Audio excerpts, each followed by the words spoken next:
Okay, so taking a quick look at chapter 19 check-in. This is about this class, and we're asking about kind of what's wrong with this one, I think is the question. Hopefully the question to get deleted. Yeah, what's the problem with this one? So let's take a look through here. Um, Class doesn't have enough methods. Yeah, it doesn't matter.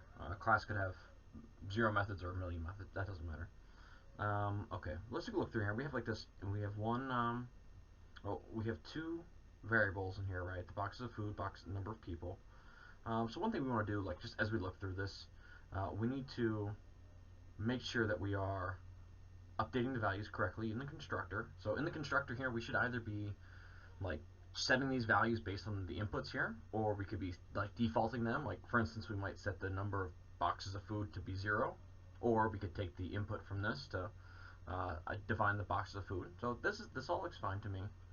In here, we are going to order more food. Okay, so we're taking in this additional food boxes. Okay, and updated amount of food is equal to boxes of food plus additional food boxes. This looks like it should be fine. So what we're going to look for here is these 2 variables are defined across the entire class. Let's see if it calls any methods that we don't have defined yet. Yeah, so updated amount of food is boxes of food plus additional food boxes.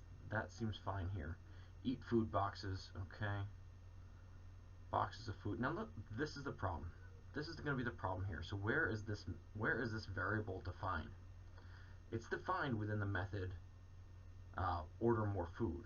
So variables that are defined within methods are only visible within, did I say that correctly?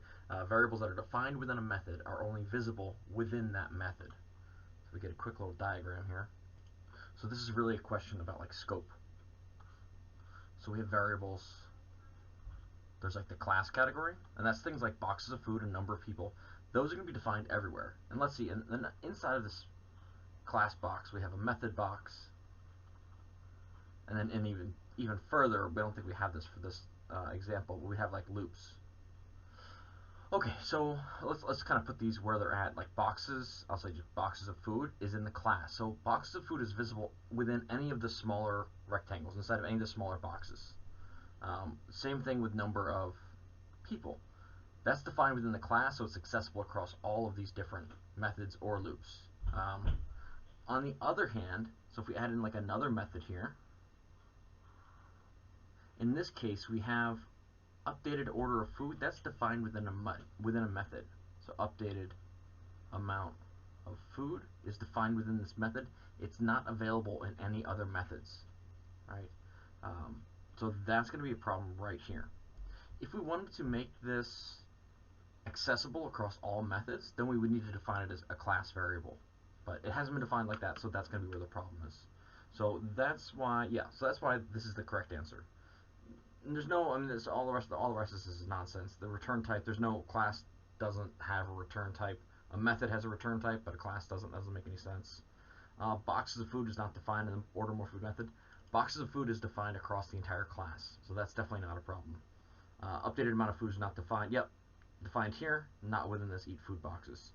Let's see, a variable eaten boxes is not defined within eat food boxes. That's not true, right? We took that in as a parameter here. Totally fine there. So the real problem has to be right here. Okay, I hope that helps.